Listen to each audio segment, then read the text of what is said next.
the length, the scoring, the rebound. They're just the best team. It doesn't matter. They're special. Basketball is a very hard game to officiate. It's a series of pass interference calls for 2.5 hours. Big bodies moving quickly, trying to initiate contact. Flopping thrown in to add a degree of difficulty. You could call a foul on every play. That's why the NBA, more than any other sport, it's hard to officiate. You always hear that, the league is rigged. The league is rigged. So I went back 50 years to 1963. I think I had to go to 66 with the NFL. How many champions have there been in every sport? And you know what you find? It's all about the same. College football and college basketball, college sports built for dynasties, both have 24. Isn't that something in 50 years? Baseball, 23, hockey, 20, NFL, 20, and the NBA, Denver would be the 18th. The only reason the NBA is just slightly lower is because I started in 1963, and that was in the middle of the longest-running dynasty in the history of American professional sports, the Boston Celtics. If I had started earlier, a few years, they'd be at 22, 23 like everybody else. A lot of those teams have now disappeared in the NBA. The reality is the best team wins in every sport. Every sport also, between the Yankees or the Lakers or Alabama football or Duke or Carolina basketball, every sport also has one or two franchises or teams that have more championships based on a legendary coach or some geographical advantage or financial edge or marketing edge. Los Angeles, for instance, in the NBA with the Lakers, it's a winter league. They play in Los Angeles, nice weather, entertainment capital for a league that's star-driven. You get it. But don't kid yourself on Denver. They're just fantastic.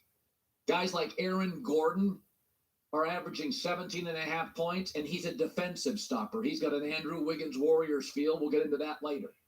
Their top 5 players are all in their prime. Very scary for the rest of basketball. They're going nowhere.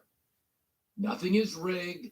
Hate to break it to you. If it was, the Celtics would make it, and so would the Lakers. Denver has rolled. The only team they have rolled through the NBA playoffs, and they're mowing over Miami.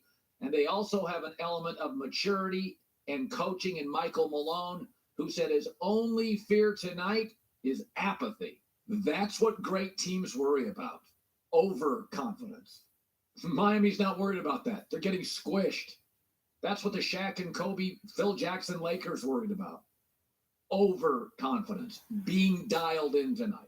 Denver is significantly better this year than the regular rest of the NBA. They were a number 1 seed. They were so locked in and so much better. They basically took the last 2 weeks of the regular season off. Jokic missed 5 of the last 7 games. They just sat him.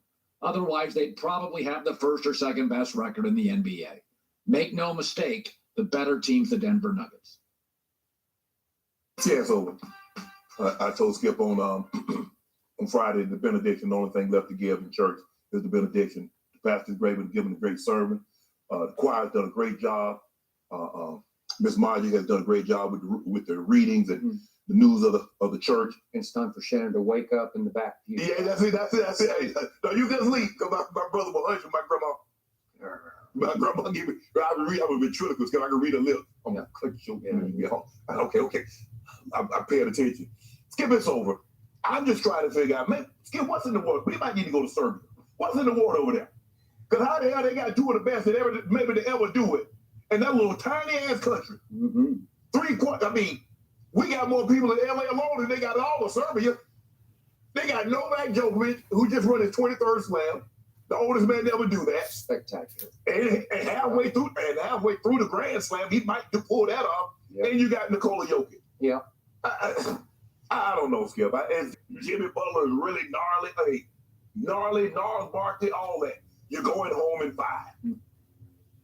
All of a sudden, we have Broadway Aaron Rodgers. We once upon a time had Broadway Joe Namath, right. And now the next famous quarterback that they've had since Broadway Joe Namath is Broadway Aaron Rodgers, who has stayed around in New York to become New York's very special guest. You can have the opening of an envelope and he will show up because he wants to be everywhere, see and be seen. Right. Because there's nowhere to go in Green Bay, Wisconsin. You can't go to any opening. You can't go to any. Yeah. There's no events you want to attend that I'm aware of Right. in Green Bay, Wisconsin. And you have to go to, if you go to a Brewers game, you got to go to Milwaukee. You go to a Bucks game, you got to go to Milwaukee. Yeah. And in New York, everything that you need, there's the Nets, the Brooklyn. You go to Brooklyn. You go to New York Mets. You go to the Yankees. You go to the Rangers. Yeah. There's so much going. They had the Tony Awards, as he saw concerts out at Madison Square Garden where he went. I think he saw Taylor Swift. Yeah. So there's so much more for him to do. Not to say that he wants to do it. Yeah. But I was glad he got an opportunity to get out